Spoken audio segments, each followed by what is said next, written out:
Así se titula el mensaje de esta mañana, cielos y tierra. Pero ¿qué significa en la Biblia los cielos y la tierra? Cuando nosotros leemos en Génesis capítulo 1, versículo 1, nos damos cuenta que el Señor es el creador de todo y dice textualmente así: en el principio creó Dios los cielos y la tierra.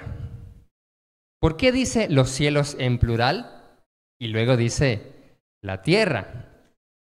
Pues la Biblia nos va a mostrar, amados hermanos, que los cielos es una forma de decir el espacio de Dios. Cuando la Biblia dice los cielos, está hablando de la presencia de Dios, de que Dios está allí. Y la tierra, pues es el espacio que conocemos, que nos es familiar. La cosa es que la Biblia nos presenta a los cielos como el espacio de Dios y a la tierra como el espacio de nosotros, uniéndose en Cristo Jesús. Vamos a irnos a 2 Corintios en el capítulo 12, Corintios en el capítulo 12, en el versículo 2 y 3, donde habla algo bien peculiar el apóstol Pablo. Menciona acerca de los cielos. ¿Qué son esos cielos en plural que crea Dios? Pues mire lo que dice el apóstol Pablo. Dice: conozco a un hombre en Cristo que hace 14 años, si en el cuerpo no lo sé, si fuera del cuerpo no lo sé, Dios lo sabe, fue arrebatado hasta el tercer cielo. ¿Cómo? Hay un tercer cielo. Si hay un tercer cielo, hay un primer cielo, ¿verdad? ¿Sí o no? Se cayó, no puede ser, no hay falla. Entonces, gracias, mi estimado. ¿Qué significa el tercer cielo? Si hay un tercero, es porque hay un segundo, ¿verdad? ¿O no? Si hay un tercero, es porque hay un segundo, y si hay un segundo, es porque hay un primero. Quiere decir que hay 3 cielos, efectivamente. Los judíos, la cultura semítica, tenía una concepción bien interesante acerca de los cielos. Ellos creían que habían 3 cielos. Algunos pensaban hasta 7 cielos. Esos son otros. Pero en la palabra podemos ver que efectivamente se menciona el tercer cielo, como diciendo que hay 3 cielos. De ahí que Dios creara los cielos, en plural. Y el apóstol Pablo ahora nos dice que hay un hombre, que muchos interpretan que se trata de él mismo, que fue arrebatado hasta el tercer cielo. Y conozco a tal hombre, si en el cuerpo o fuera del cuerpo no lo sé, Dios lo sabe. ¿Cuáles son estos 3 cielos entonces? El primer cielo podemos leerlo en Génesis 1:28. Y los bendijo Dios a Adán y a Eva, y les dijo: fructifíquense y multiplíquense, llenen la tierra y sométanla. Luego dice: señoreen en los peces del mar y en las aves de los cielos. ¿Cómo? Las aves de los cielos. Y en todas las bestias que se mueven sobre la tierra. Siempre la tierra es una, y luego están los cielos, pero luego menciona que están las aves de los cielos. Eso significa, amados hermanos, que en la Biblia el primer cielo son los cielos que conocemos que son de día de color celeste, donde están las nubes. Científicamente hablando, podemos decir que es la atmósfera, donde está el aire, donde están las aves de los cielos, donde viajan y vuelan los aviones. Esa es la parte del primer cielo. Pero la Biblia también habla de un segundo cielo y de un tercer cielo.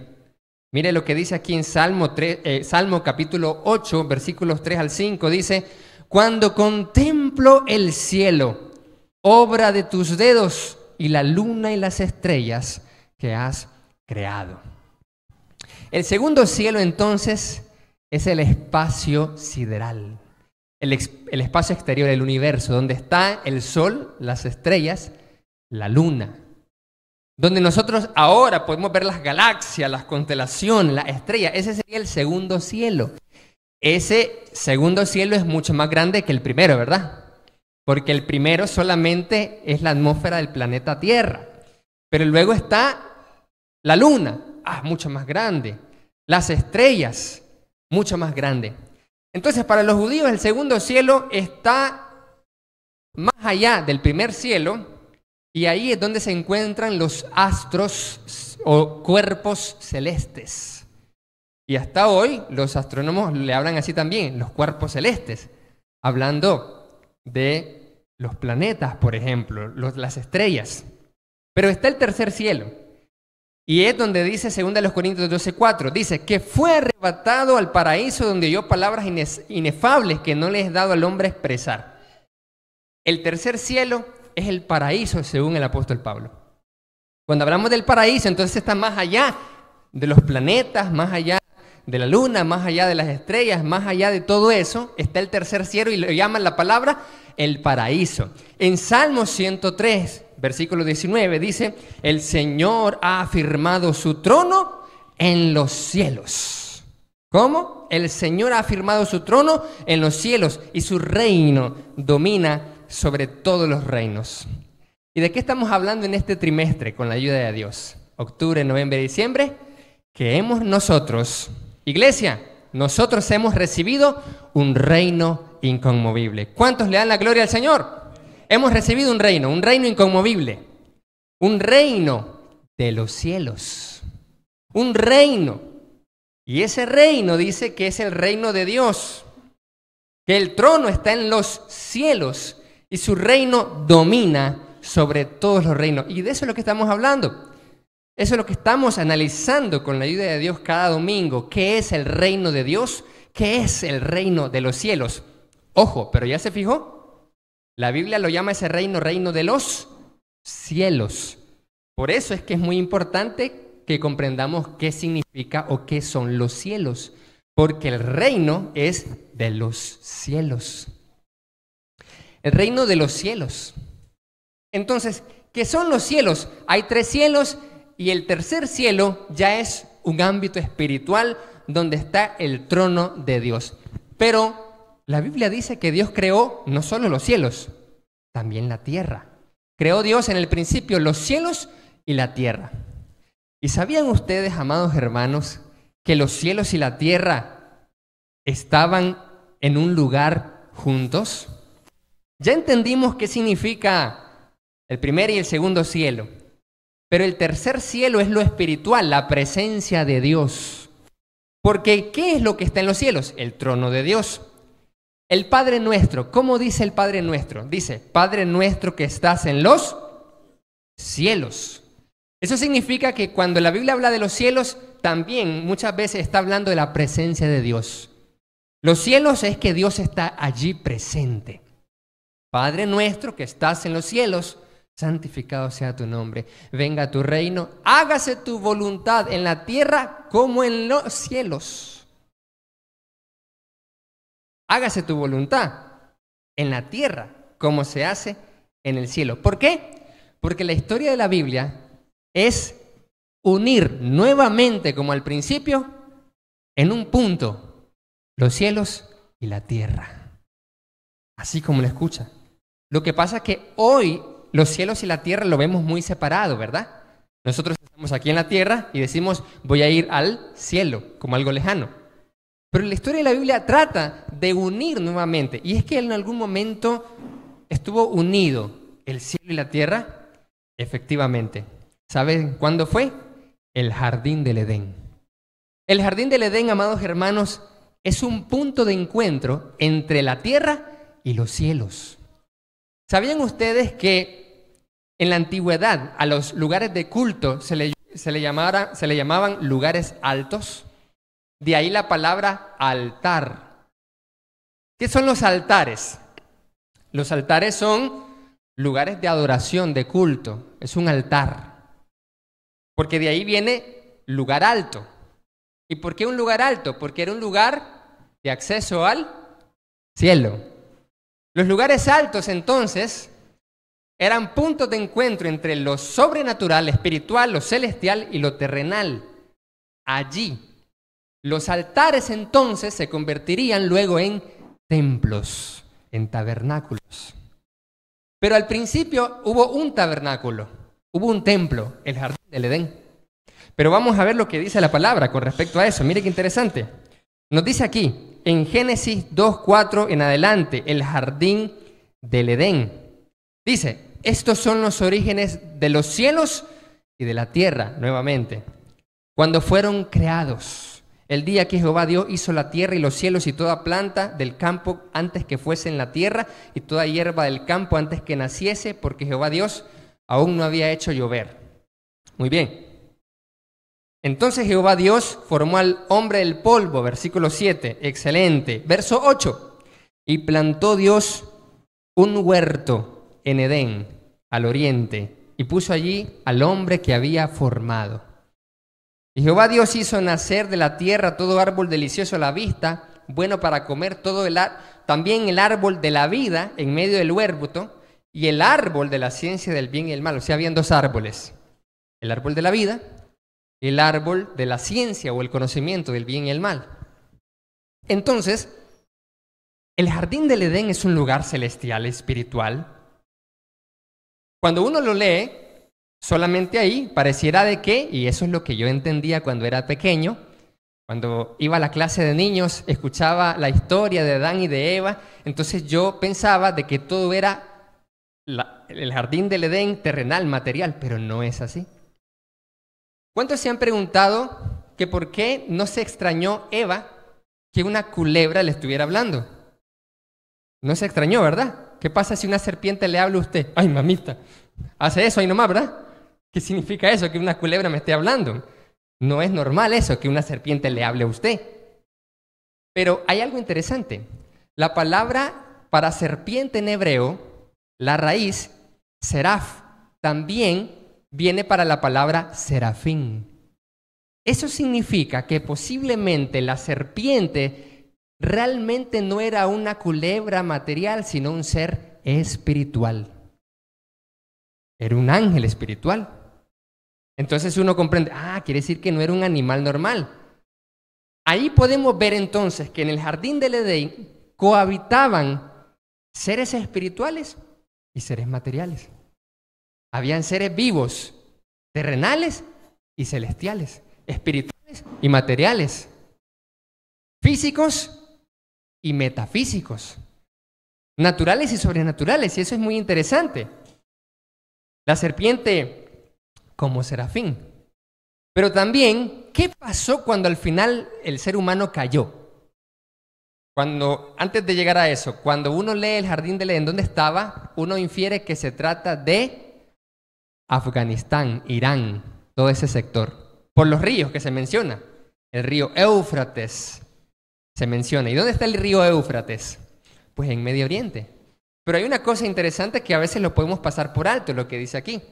Y es lo que dice en el versículo 22. Dice, y dijo Jehová Dios, he aquí, el hombre es como uno de nosotros, sabiendo el bien y el mal. Ahora pues que no alargue su mano y también tome el árbol de la vida y coma, y tome también y viva para siempre.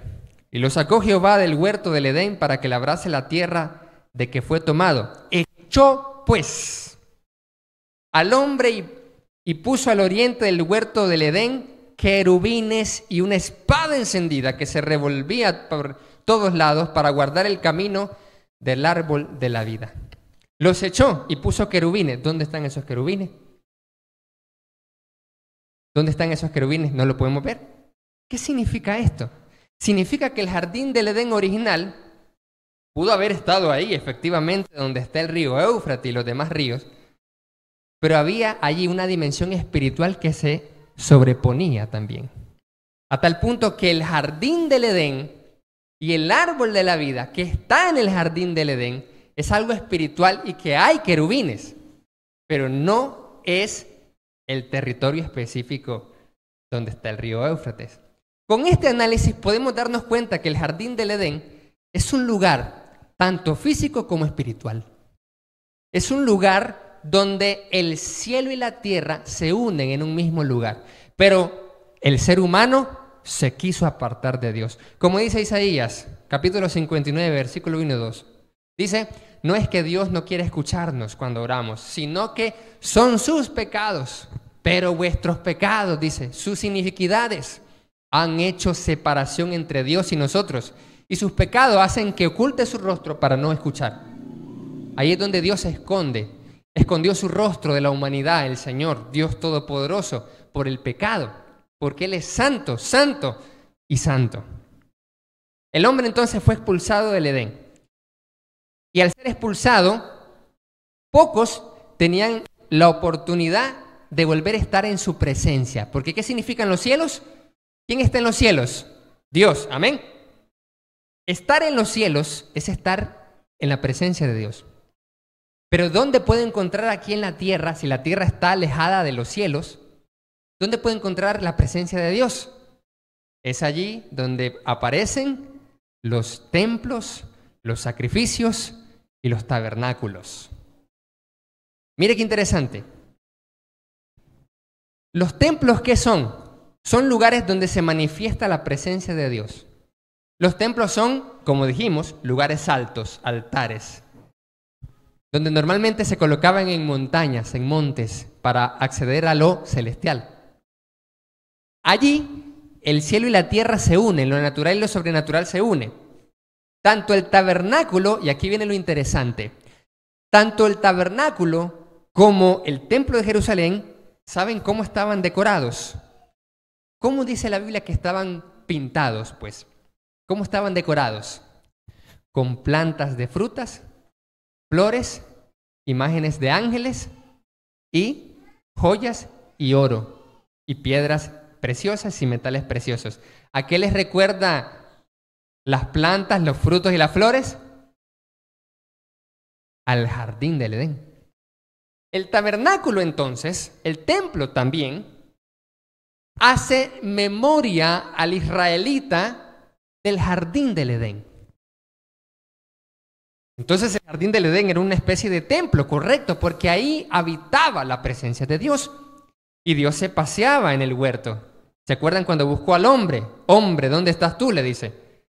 Entonces Dios está paseándose en el huerto, pero ahora no hay huerto, pero hay un templo, un tabernáculo. Y ahí había un lugar santo y el lugar santísimo donde el sacerdote, sumo sacerdote, solo podía acceder una vez al año. Y si iba mal, podía quedar muerto. Y le ataban por eso una cuerda para que si caía muerto, los de afuera lo jalaran. Porque entrar en la presencia de Dios inmundo, caía muerto usted. Porque Dios es santo, santo, santo. Nosotros no podemos acceder sin nada a la presencia de Dios, a lo celestial, a los cielos, porque estamos en la tierra. Necesitamos entonces un templo, un lugar sagrado. El jardín del Edén era ese templo. El templo ahora recuerda al jardín. ¿Cuántos recuerdan cuando el Señor se manifestó a Moisés en una zarza? ¿Qué dijo Dios? Quítate las sandalias, porque el lugar que pisas santo es. Porque ahí hay un altar, ese es un lugar celestial, un lugar espiritual, un lugar sobrenatural. Y Moisés veía que la zarza ardía y no se consumía. Pero ahí estaba el cielo y la tierra unidos. En Isaías capítulo 6, Isaías, el profeta, ve una visión celestial donde hay un trono. Y los ángeles, los serafines, decían: santo, santo, santo es el Señor Dios. Toda la tierra está llena de su gloria. Ese es el lugar santo, ese es el cielo donde está Dios. Pero para acceder ahora necesitamos un templo, necesitamos algo diseñado que nos recuerde el jardín. Salmo 18:6 dice: en mi angustia invoqué a Jehová y clamé a mi Dios. Él me oyó desde su templo, porque el templo es donde está Dios. Y mi clamor llegó delante de Él a sus oídos. El problema de la presencia de Dios es su santidad versus el mundo pecador. Nadie puede estar en pie en su presencia. Pero el israelita en el antiguo pacto tenía una oportunidad de estar en su presencia, llevando un sacrificio, llevando un animalito. Y simbólicamente ese animalito entonces cubría su sangre el pecado. Y en el día de la expiación, que era una vez al año, cubría el pecado de Israel, para que Israel recordara siempre su pecado, estuviera siempre presente, siempre consciente su pecado. Pero ahora hay unas buenas noticias, amados hermanos. La buena noticia es que Jesucristo es el templo y el sacrificio. ¿Cuántos lo creen? Amén. El Señor Jesús ahora es el templo perfecto y es el sacrificio perfecto para unirnos con lo celestial. Y esto es muy importante. Los cielos y la tierra unidos están en Cristo Jesús. Lo espiritual y lo terrenal. Dios y su presencia y nosotros que somos de la tierra, nuevamente unidos en Cristo Jesús, porque Él es el templo. ¿Qué pasa cuando leemos los evangelios? En los evangelios nosotros vemos en Mateo capítulo 4, versículo 17, que Él inició su ministerio, y por eso es muy importante este tema, que lo entienda bien, los cielos y la tierra, para comprender luego el reino de Dios, el reino de los cielos. Porque en Mateo capítulo 4, versículo 17, Jesús inició su ministerio con una frase interesante. Él comenzó a predicar y Él no predicó, vengan porque los voy a bendecir, no. Vengan todos porque los voy a prosperar, tampoco.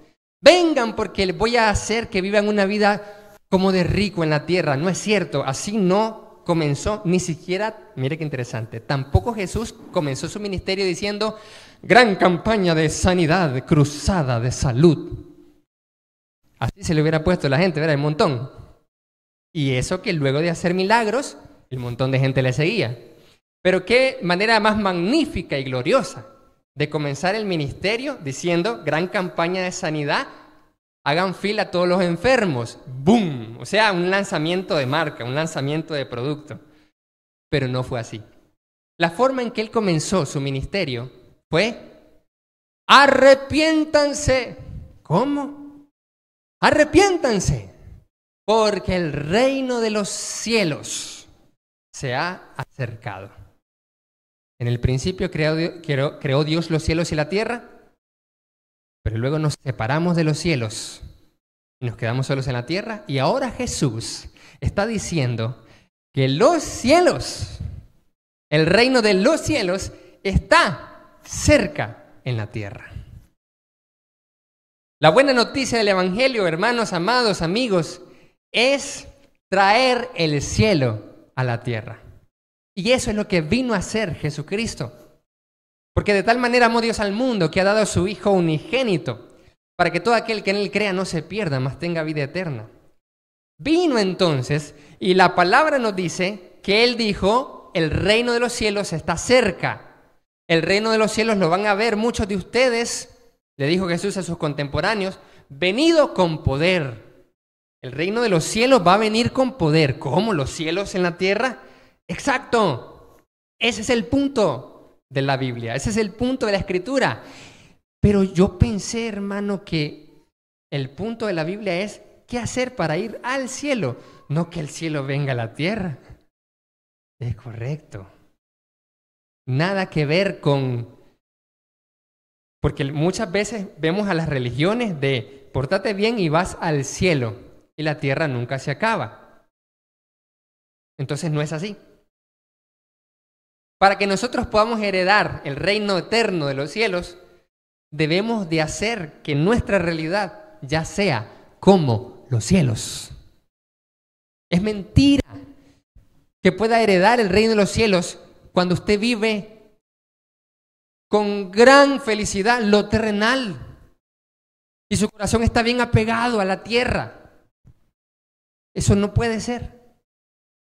Por eso es que no sirve y no funciona el que yo vivo la vida bien y luego en el último día de mi vida me pongo a cuentas con Dios para heredar los cielos. Es que el Señor va a decirnos, viéndonos con una cara extrañada y con los brazos cruzados, pero si toda la vida estuviste en la tierra disfrutando las cosas de la tierra y nunca te gustó los cielos, ahora ¿con qué cara vienes a mí a decirme que vas a disfrutar de los cielos? Cuando nunca te gustó las cosas de los cielos.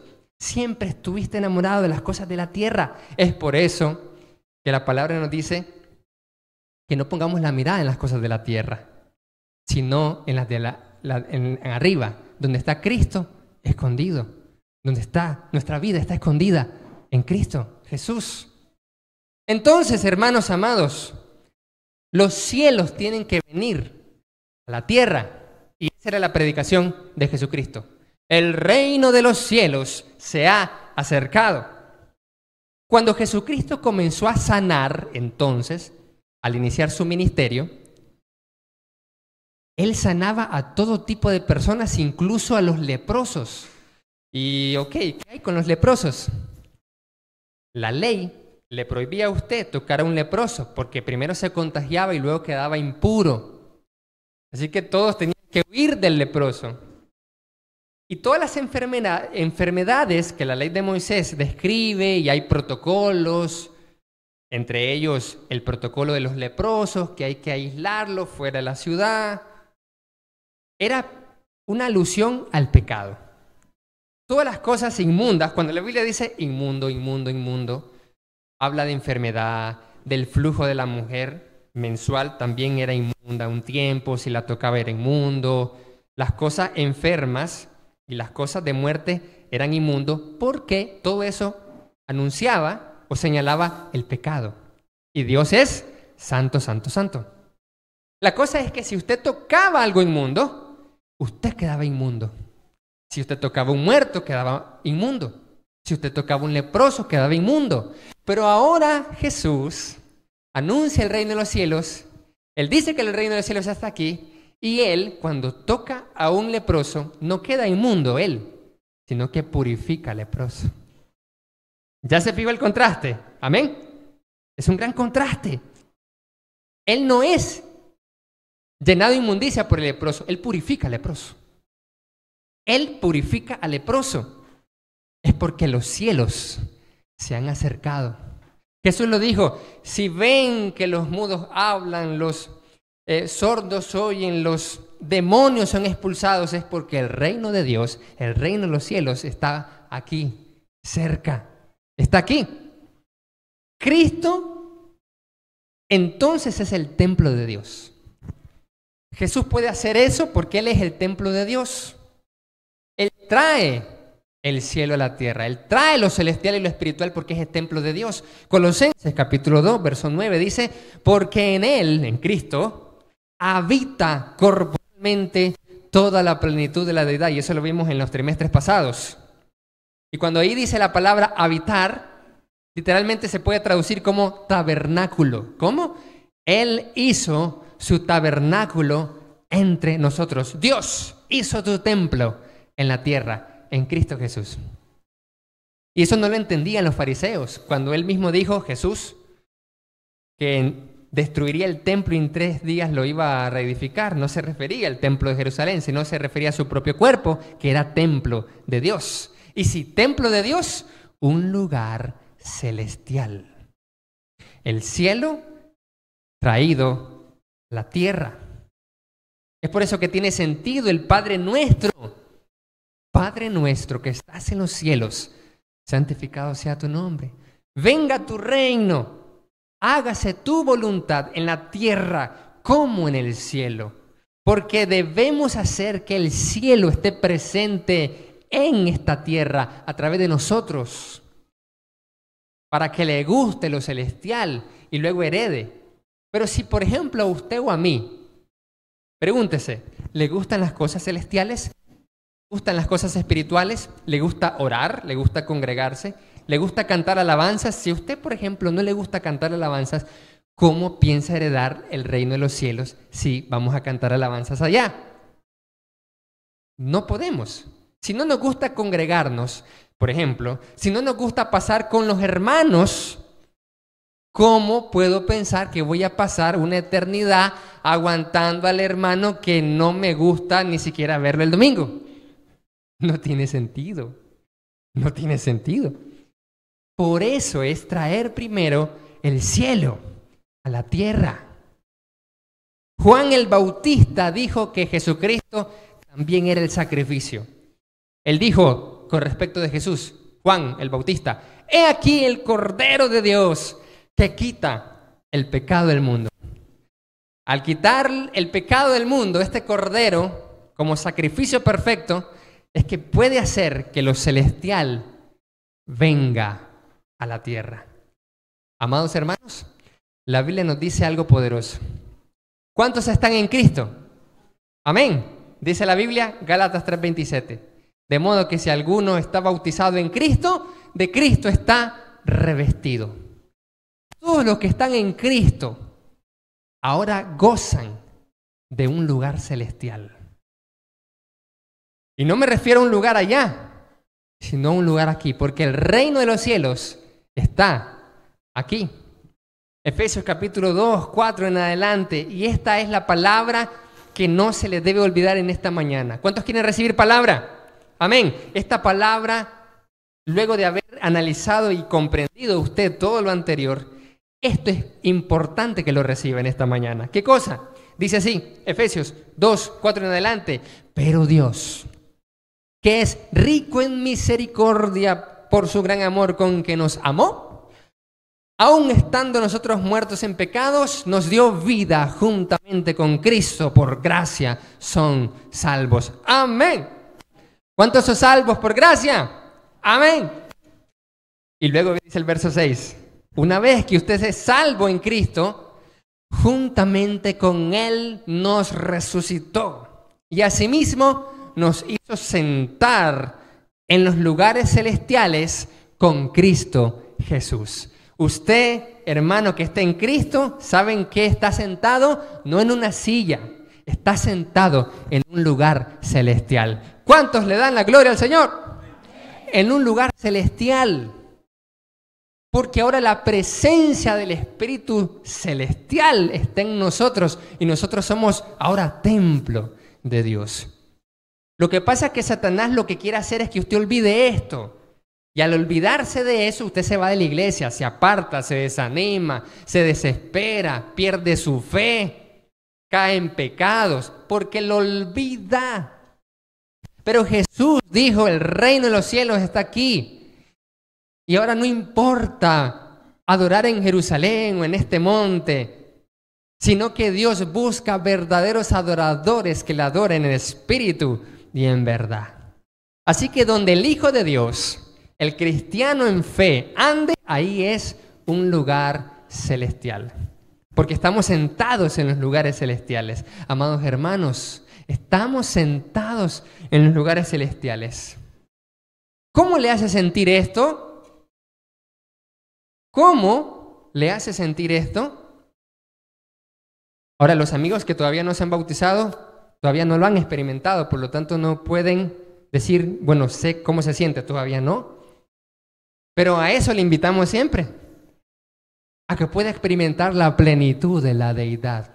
En Efesios y Colosenses, Pablo nos dice que en Cristo somos plenos. ¿Y cuántos son llenos de Dios? Amén, llenos de Dios. Y por eso no necesita llenarse más de nada. El mundo se llena de comida, el mundo se llena de dinero, el mundo se llena de vestimentas caras, el mundo se llena de objetos materiales y nunca están llenos porque no tienen la plenitud de la deidad. No lo tienen. Pero ahora en Cristo el Señor nos dice, los cielos y la tierra, muy bien, los cielos donde está Dios, está ahora con nosotros. Está el cielo y la tierra uno.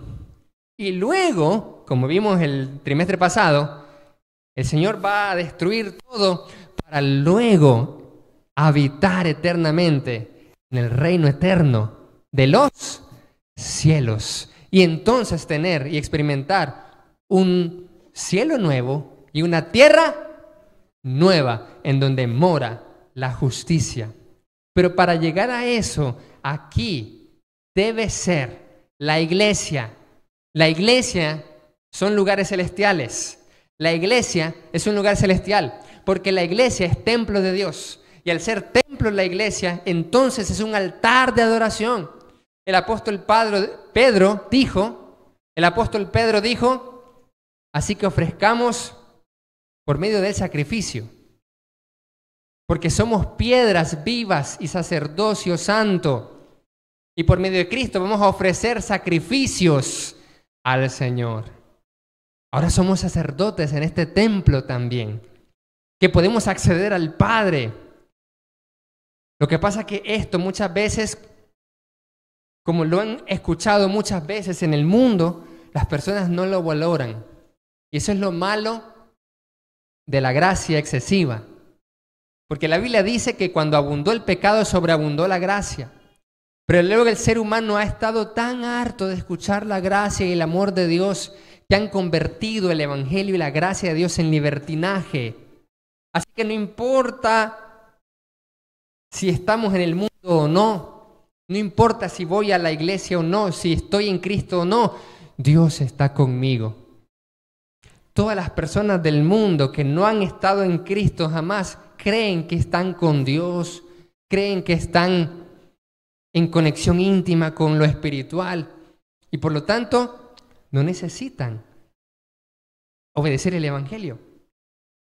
Porque el mundo ha ideado cosas para engañar más al mundo y decir no necesitas del evangelio.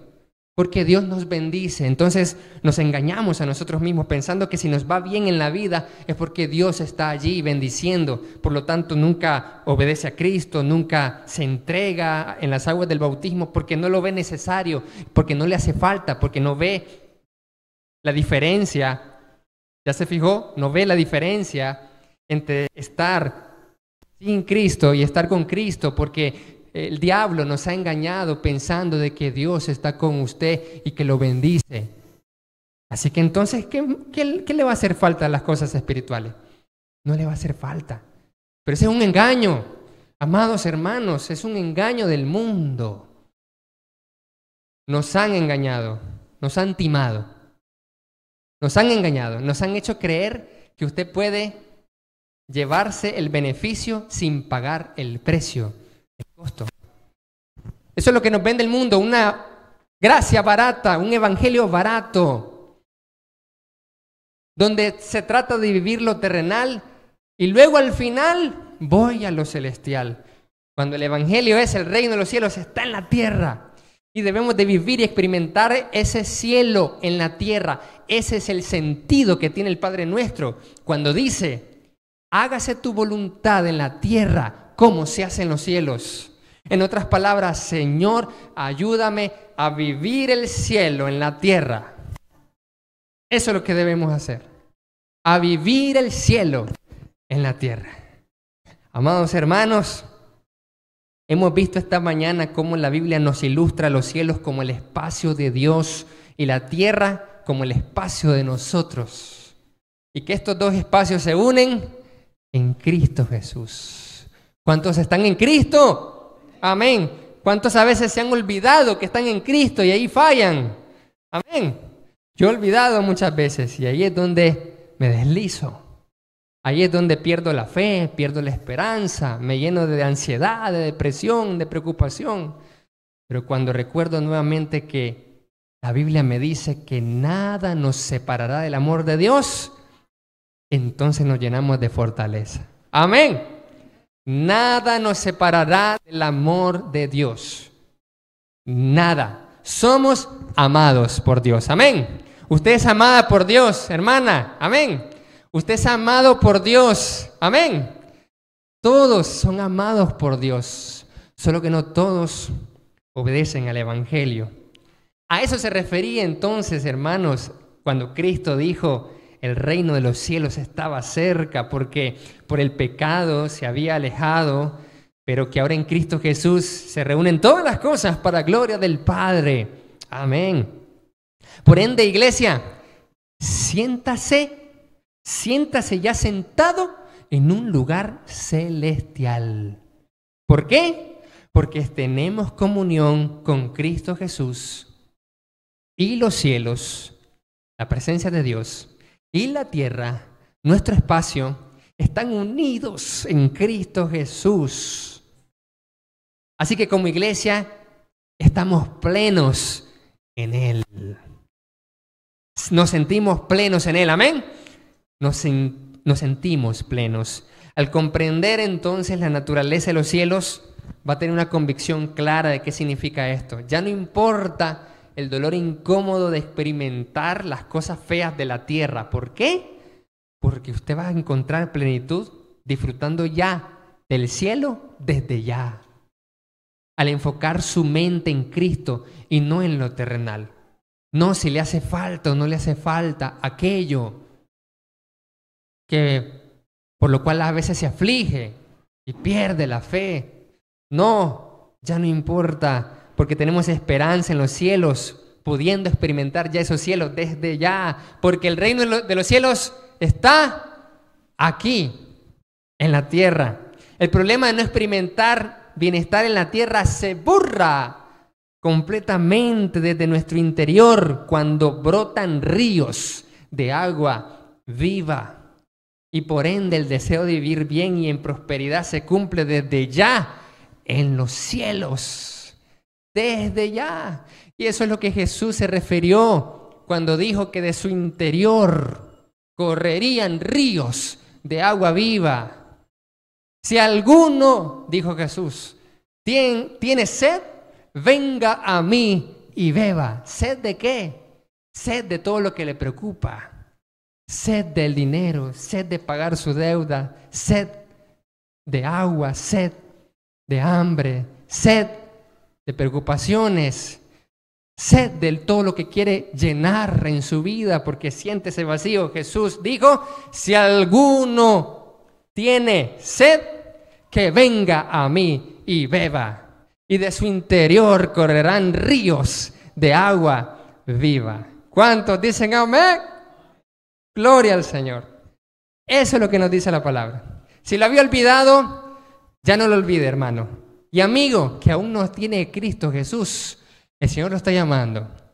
El Señor lo invita a usted a que doblegue su voluntad a la voluntad de Dios a través de la fe, a través del bautismo, a través del arrepentimiento. Porque arrepentidos, el reino de los cielos está aquí. Y a través del bautismo, ser lavado de los pecados con la sangre de Cristo Jesús. Y así ser una nueva criatura de Dios. Y así decir con total seguridad, ahora sí, estoy en Cristo Jesús. Vamos a hacer una oración, amados hermanos, para que esta palabra usted tenga la oportunidad de obedecerla si aún no la ha obedecido. Y que Dios pueda bendecir todo su vida en Cristo Jesús. Amén. Puestos de pie, amados hermanos, vamos a hacer esta oración.